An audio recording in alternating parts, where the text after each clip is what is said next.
Se recuerdan que estamos estudiando este libro, estamos ya en el capítulo 14 del libro de Apocalipsis. Y vamos, ¿qué le parece si ya estamos listos a leer la Biblia? Muy bien, abran su Biblia, Apocalipsis, capítulo 14, y vamos a leer el versículo 13, donde dice, en el nombre de Jesús, verso 13, capítulo 14, y oí una voz del cielo que me decía, escribe, bienaventurados los muertos que de aquí en adelante mueren en el Señor. Sí, dice el Espíritu, que descansarán de sus trabajos, porque sus obras con ellos siguen. Vamos nomás a leer esta porción. Y pues si necesitamos, leemos un poquito más. Tomen sus lugares y pongan mucha atención a la palabra de Dios. Con mucha reverencia, con mucho respeto, un buen orden, para que Dios nos bendiga a través de la predicación del Evangelio. En este versículo que acabamos de leer, quiero que notemos algo muy importante. Yo creo que ustedes que me han venido siguiendo la enseñanza del libro de Apocalipsis, con este son ya 81 mensajes del libro de Apocalipsis, así que si ustedes quieren agarrarle la orilla, comiencen desde el principio si no lo han escuchado. Todos están ahí disponibles, ¿verdad, hermano? En YouTube, para que los puedan ustedes revisar y nuevamente si los quieren escuchar. Pero vamos en esta porción, Apocalipsis capítulo 13, versículo 14, y en este punto en el que estamos exactamente es el punto donde como lo que se conoce en la Biblia como la gran tribulación. Este periodo que se acerca al mundo del cual habló nuestro Señor Jesucristo, escuchen ustedes en Mateo capítulo 24, versículo 21 y versículo 22. Esta es exactamente la etapa en la que vamos en esta ocasión a descubrir por la Biblia. Dice en el versículo 21, porque habrá entonces gran aflicción. Por eso, escuchen ustedes, ¿cómo comienza diciendo Apocalipsis 14:13? Bienaventurados los que de aquí, de esta parte hacia adelante, mueren en el Señor. Jesús dijo que habría gran aflicción, cual nunca fue desde el principio del mundo hasta ahora, ni lo será. Y si aquellos días, en los días de la gran tribulación, no fueran acortados, nadie pudiera ser salvo. Es importante notar algo muy importante, que está hablando precisamente de una etapa en la que inicia, en este punto específicamente, donde comienza diciendo que oyó una voz del cielo que dice, bienaventurados los que de aquí, de esta etapa de la gran tribulación hacia adelante, mueren en el Señor. Los que mueran serán bienaventurados. No dice directamente o exactamente el tiempo que va a durar, pero ya leímos Mateo 21, 22, que el tiempo de la gran tribulación va a ser acortado. Porque si no fuera acortado, como dice Mateo 24, 21, nadie, 22, ¿verdad? Perdón. Si no fueran acortados aquellos días, nadie pudiera salvarse. No sabemos el tiempo, pero sí sabemos, lo repito, que va a ser un tiempo que va a ser acortado. También sabemos que van a ser en esta etapa de los 7 años de la profecía de Daniel, que a los 3 años y medio, después de que inicia la semana 70 de Daniel, es precisamente cuando inicia esta etapa de la gran tribulación. Ya lo he explicado en otras enseñanzas, que es un error decirle a los 7 años la gran tribulación, sino que estos 7 años están divididos en 3 etapas.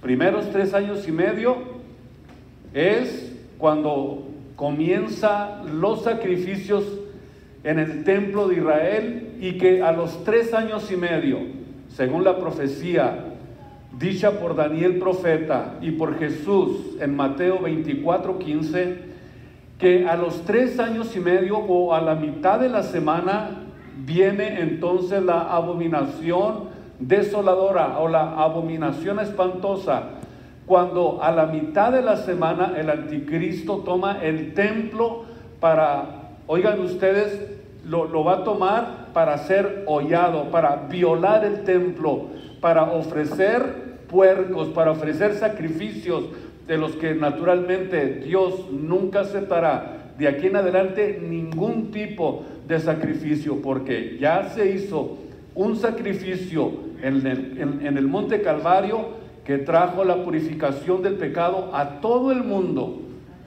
Así que cualquier sacrificio que tenga que ver no es de ninguna forma algo que pueda aportar para la salvación, porque el sacrificio de Jesús, dice el apóstol Pablo, fue hecho una sola vez para la purificación del pecado.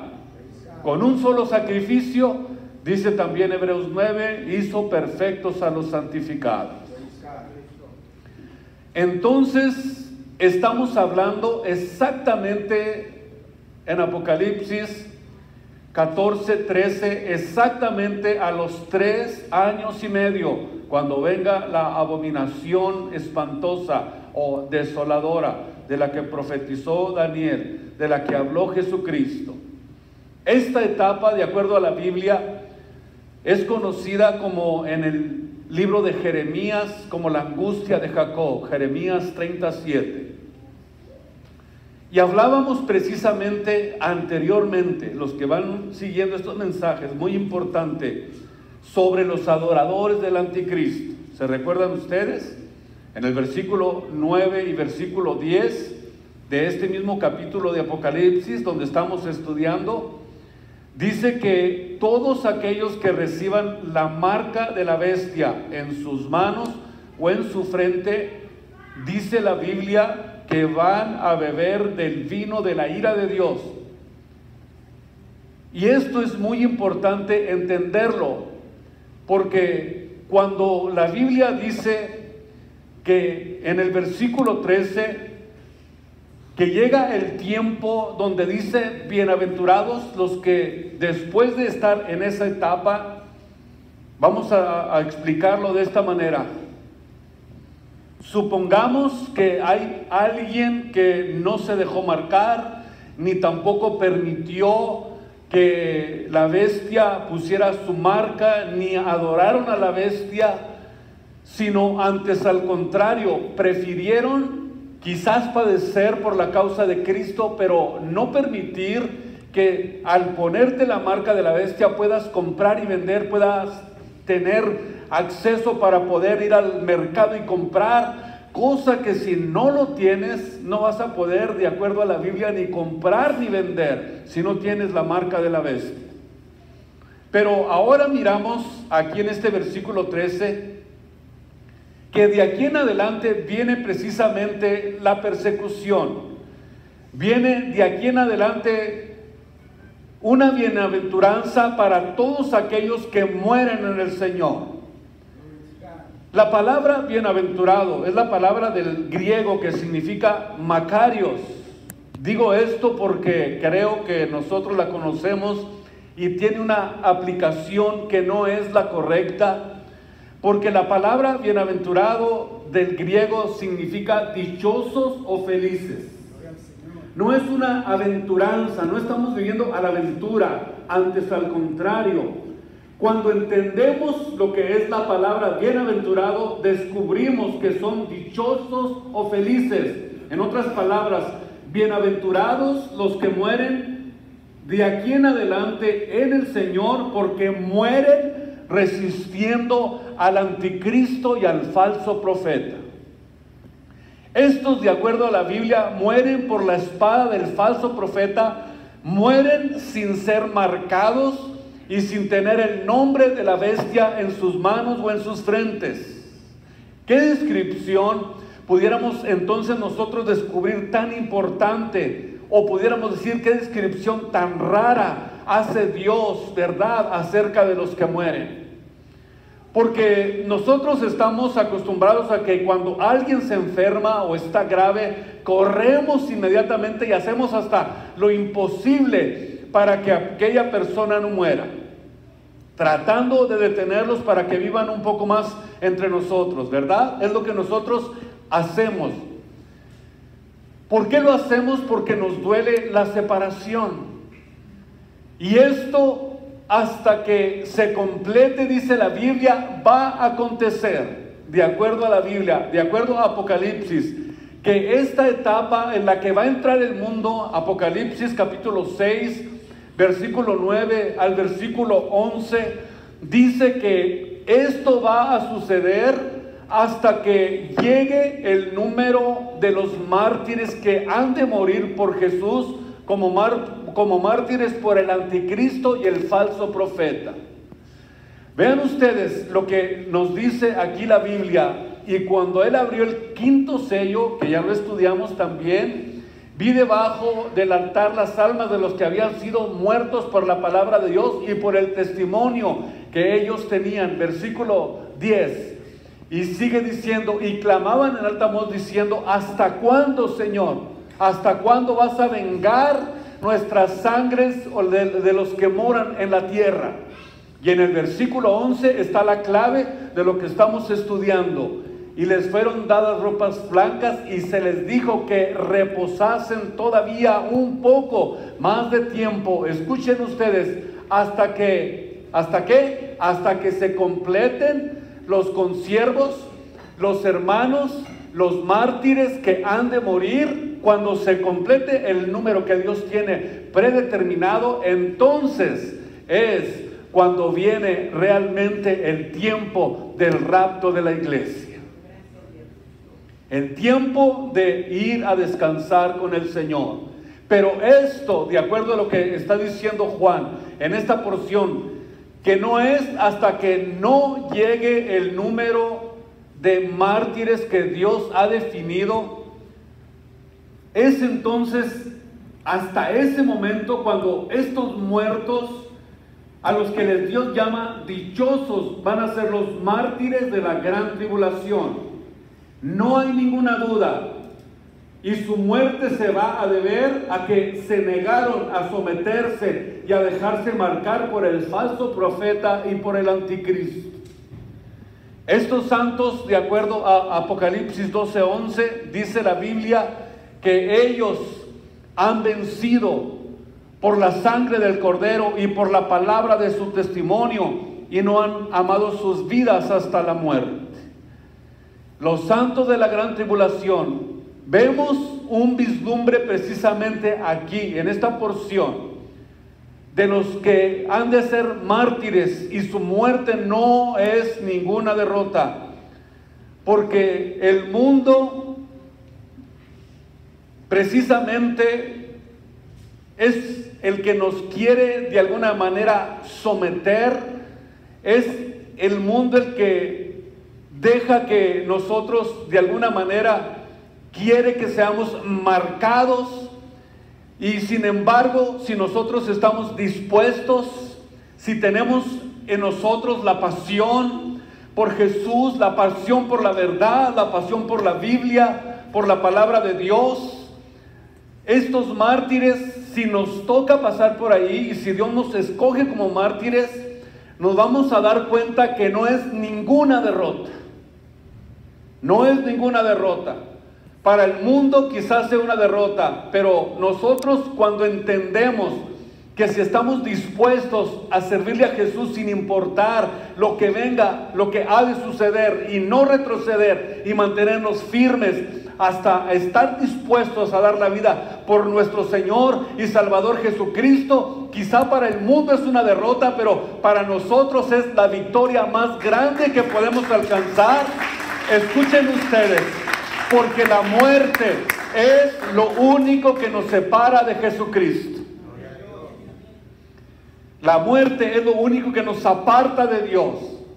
Y como no estamos dispuestos de ninguna manera a ser marcados, o a lo mejor el mundo nos va a querer convencer, pues ¿qué tiene que te pongan esa marca, que te pongan el número de la bestia, el nombre de la bestia, para que sigas comprando, para que puedas seguir adelante, para que no sufras, para que puedas ir al mercado y comprar libremente? Pero sin embargo, yo creo que nosotros estamos conscientes que la idea no es seguir viviendo un poco de tiempo aquí, sino vivir eternamente al lado de nuestro Señor y Salvador Jesucristo.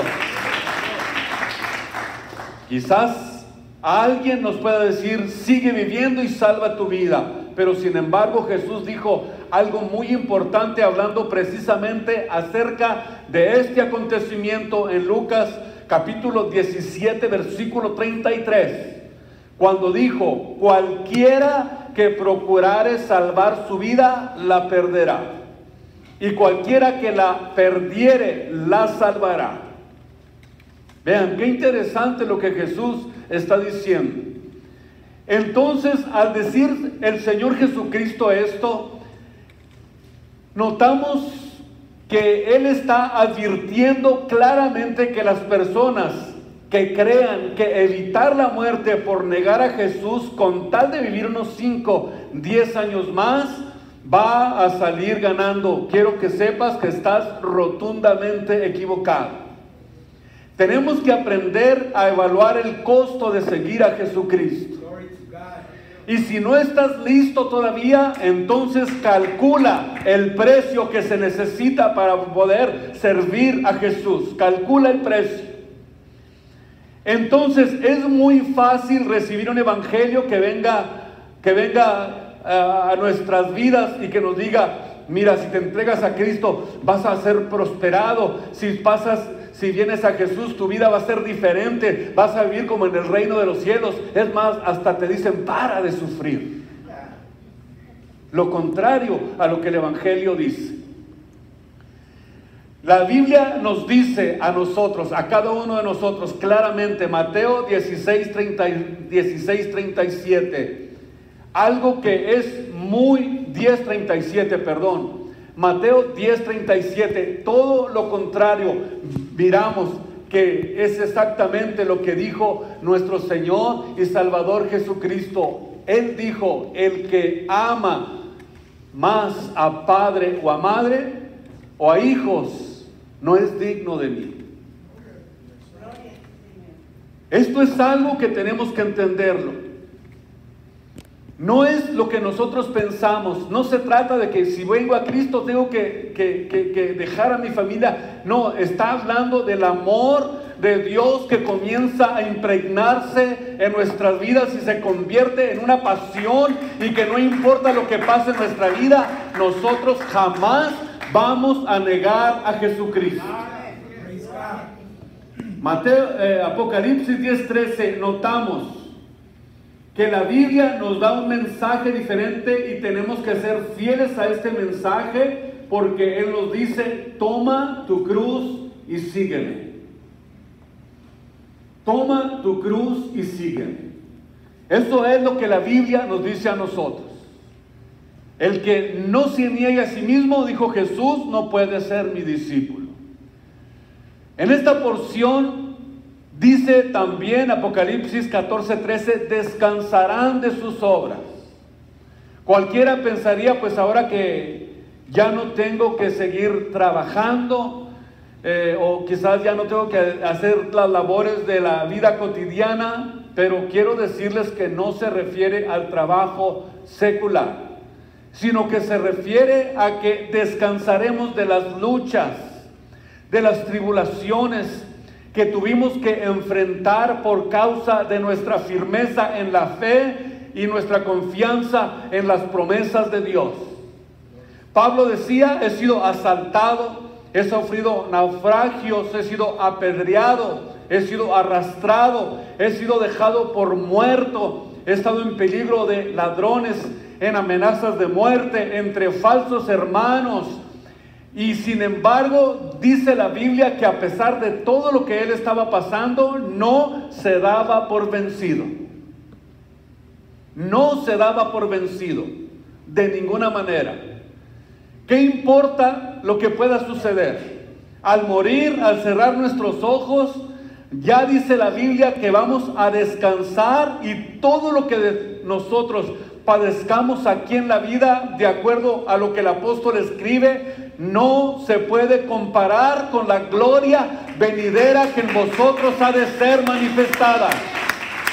No hay nada que se pueda comparar.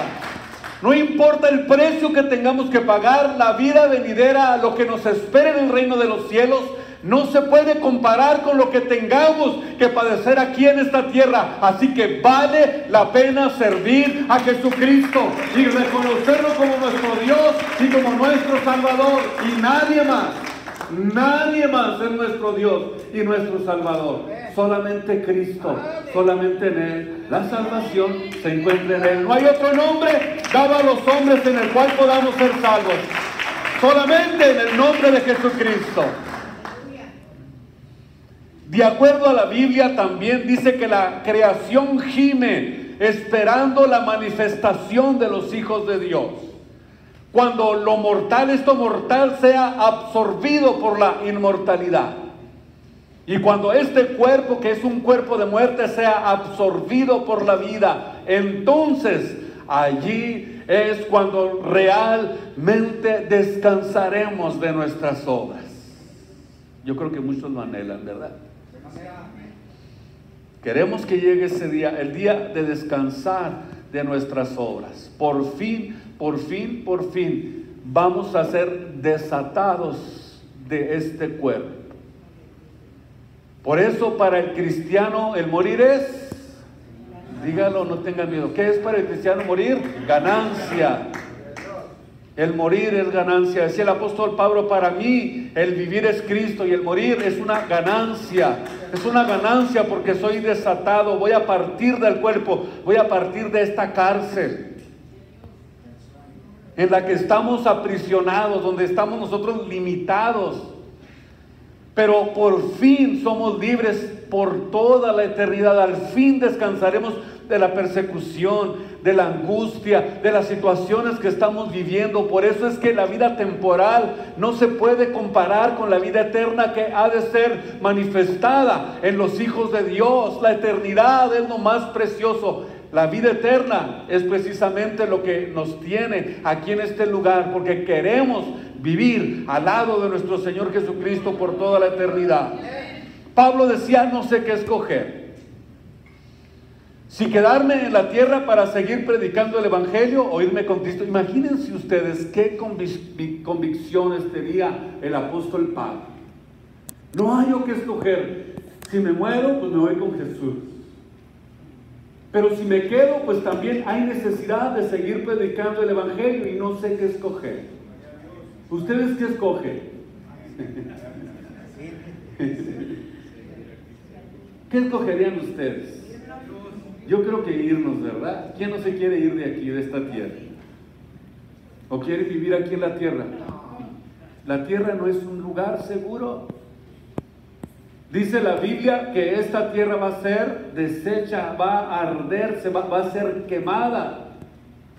Por eso entendemos que esta tierra no es el lugar permanente para nosotros. La tierra no es segura para nosotros, la tierra es temporal. Sin embargo, escoger servir a Dios, servir a Jesucristo, es entrar a la vida eterna con Él. Por eso dijo Jesús, el que cree en mí, aunque esté muerto, vivirá. Porque la muerte ya nos enseñorea de nosotros. Tenemos la vida de Cristo en nuestras vidas. Por eso es que aquí el apóstol Pablo decía esto, o sea, de alguna manera utiliza lo mejor y el tiempo más posible para vivir para Cristo. Y lo mismo tenemos que hacer nosotros. Así que, hermanos míos amados, estad firmes y constantes, creciendo en la obra del Señor siempre. Tenemos que estar creciendo en la obra del Señor siempre, sabiendo que nuestro trabajo en el Señor no es en vano. Tiene su recompensa. No es en vano, no estamos aquí en vano, estamos aquí porque estamos siendo entrenados por la Biblia para adquirir la vida eterna. Estamos aquí para ser entrenados, para tener el conocimiento de la palabra de Dios, porque esta es la mejor guía que tenemos para poder llegar al cielo. Aquí están las instrucciones que se necesitan para poder llegar a la vida eterna y vivir eternamente al lado de Jesucristo. Pero si no tienes aquí en tu vida este conocimiento, vas sin rumbo.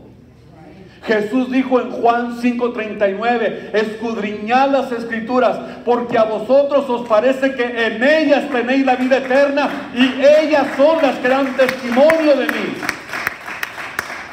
Ellas son las que dan testimonio de mí. Si quieres saber quién es Jesús, ve a la Biblia. Si quieres saber dónde está la vida eterna, ve a la palabra de Dios, porque tenemos la palabra profética más permanente y más segura, a la cual hacemos muy bien de estar atentos como una antorcha que alumbra en lugar oscuro hasta que el día esclarezca y el lucero de la mañana salga en nuestros corazones. Eso es la Biblia, la palabra de Dios. Es muy importante tener este conocimiento, importantísimo. Estos son los santos que van a sufrir la muerte física, pero escuchen ustedes, son bienaventurados porque van a entrar al reino eterno en los cielos. En Apocalipsis capítulo 14, donde estamos, del versículo 14 al 20, apenas voy a empezar, habla de la cosecha final.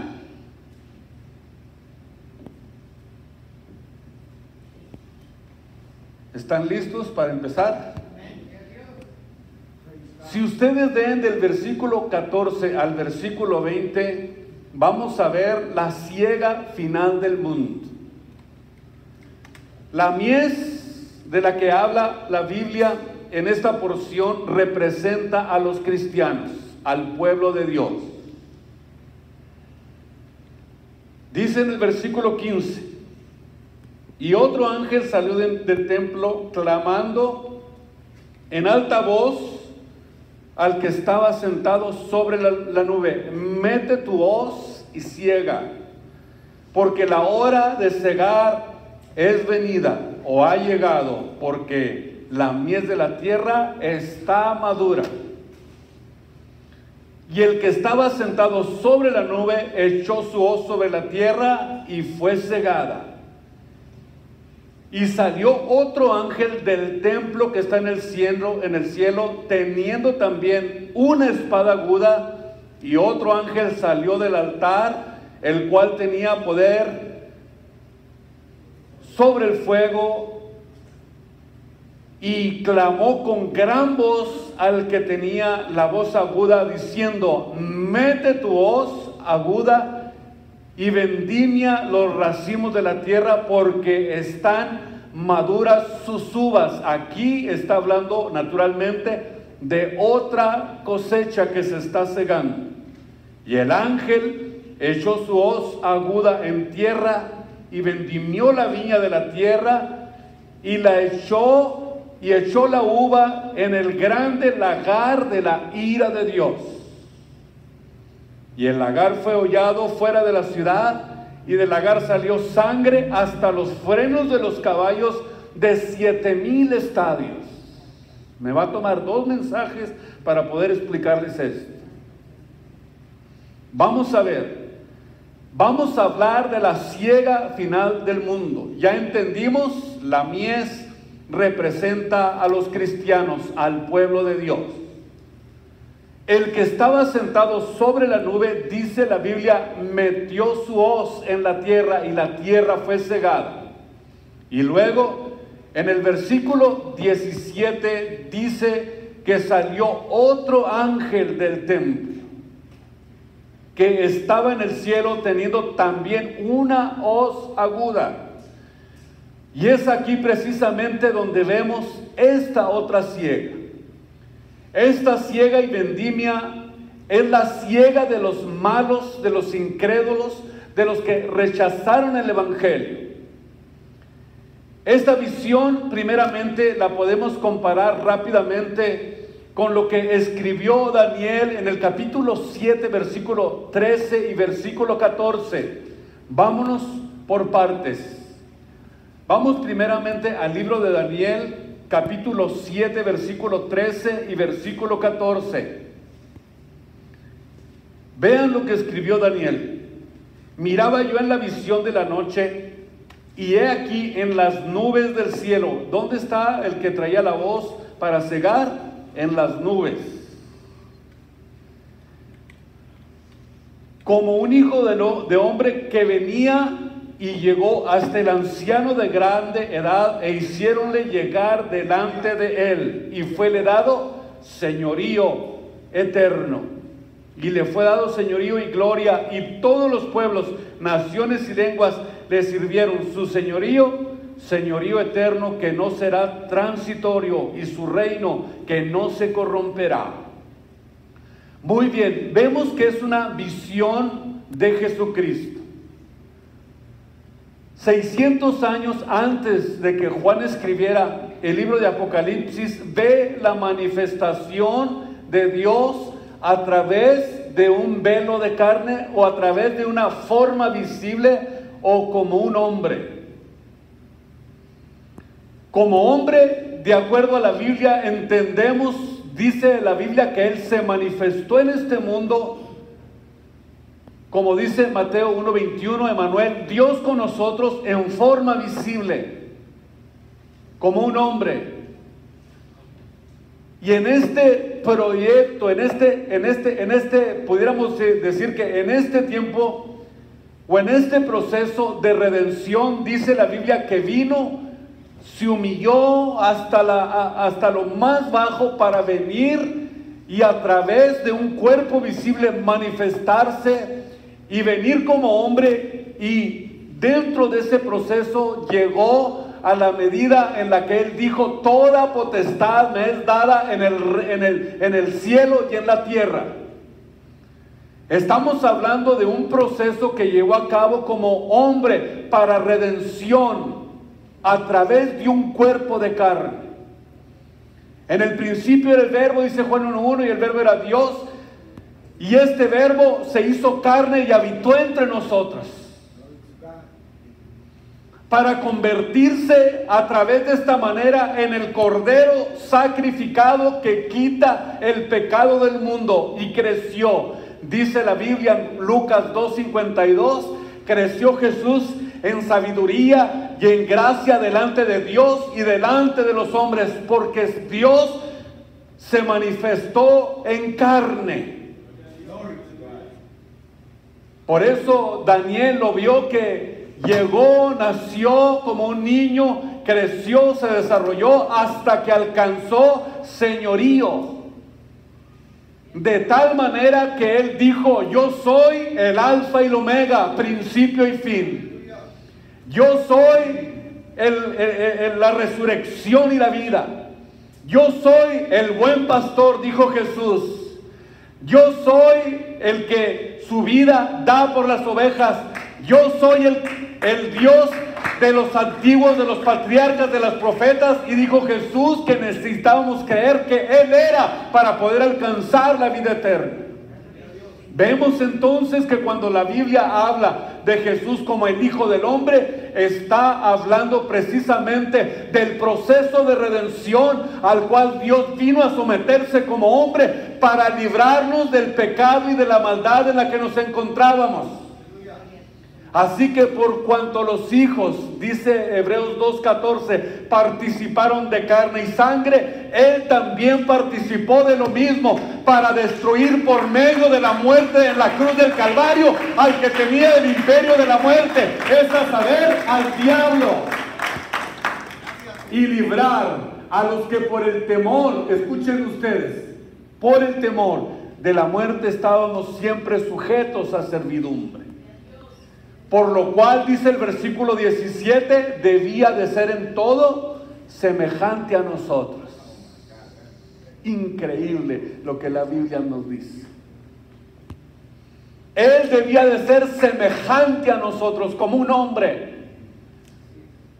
Y hallado en esta condición de hombre, se humilló hasta la muerte, y muerte de cruz. Por eso es que dice que venía y llegó, alcanzó toda potestad. Y un reino eterno. Un reino que no se iba a corromper. Un señorío eterno. Estamos realmente seguros en Jesucristo. Muchas gracias, Señor. Dele gracias por su sangre preciosa. Esta es precisamente la mismita visión que Juan está viendo en Apocalipsis 14:14. Es al Cordero que fue inmolado, al que vino y se presentó como un hombre, pero Juan lo ve con una corona de oro, que es la corona de vencedor. Símbolo de victoria. Y Cristo es presentado aquí como un conquistador. Y no un conquistador cualquiera, sino un conquistador triunfante que venció la muerte con poder, porque dice la Biblia que al tercer día Cristo resucitó de entre los muertos, venció la muerte, venció a sus enemigos, triunfó sobre el pecado, sobre la muerte, sobre el Hades, pero su triunfo más grande y más glorioso es cuando derrotó al príncipe de las tinieblas, y dice la Biblia que lo puso debajo de nuestros pies y dijo: así como yo he vencido, ustedes también van a vencer. Pensé que le iba a dar más gusto. Yo he vencido y ustedes también vencerán.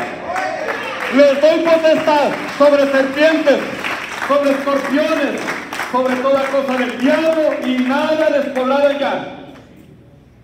Nada les podrá dañar. Muchas gracias, Señor. Nada nos puede dañar. Hacemos más que vencer. ¿Cómo? Por medio de aquel que nos amó. Somos más que vencedores en Jesucristo. La victoria del cristiano no consiste en su personalidad, en su capacidad, sino que la victoria del cristiano consiste en que Jesús, el Cristo, derrotó a Satanás, dice la Biblia, y lo puso debajo de nuestros pies. Esa es la victoria más grande de los hijos de Dios. Muchas gracias, Jesucristo, muchas gracias. Yo en esta mañana estoy contento y agradecido con Dios, porque sin Jesús estamos perdidos. No tenemos protección, no tenemos vida, no tenemos seguridad, no sabemos a dónde vamos, pero Él dijo: yo soy el camino, la verdad y la vida, y nadie viene al Padre si no es por mí. Así que vamos a Jesucristo. Él es el único Dios, Él es la única verdad, Él es el único camino. No hay otro camino. Cuando Él dijo: yo soy el camino, es porque no hay otro.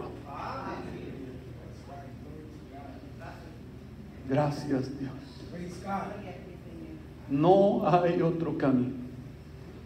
Aquí está la conquista de Jesús, la corona del vencedor, del triunfante, del que triunfó aún sobre sus enemigos, sobre la muerte, sobre el Hades, sobre el infierno, sobre Satanás. Derrotó todo para que nosotros pudiéramos disfrutar de esa victoria. Óigame bien, Cristo dice: me es dada toda potestad en el cielo y en la tierra, y Cristo está con nosotros. Yo estaré con ustedes, dijo Jesús, todos los días hasta el fin del mundo. Qué seguros estamos con Jesús. Cuánta seguridad tienen los hijos de Dios. Cómo me siento seguro. Diga, qué seguridad tan grande tengo. Dígame, ¿quién no va a estar dispuesto a seguir adelante cuando tiene a un Dios vencedor? A alguien que venció, a alguien que fue capaz de derrotar la muerte, derrotar a Satanás. y de por fin adquirir la vida eterna que Él nos está ofreciendo. Pero voy a seguir en nuestra próxima ocasión con este mensaje. ¿Por qué no venimos aquí y le decimos gracias, Dios? Muchas gracias por esa victoria tan gloriosa, tan preciosa que nos diste en la cruz del Calvario. Es precisamente a través de esa victoria que los hijos de Dios son más que vencedores. Pónganse de pie, mis amados.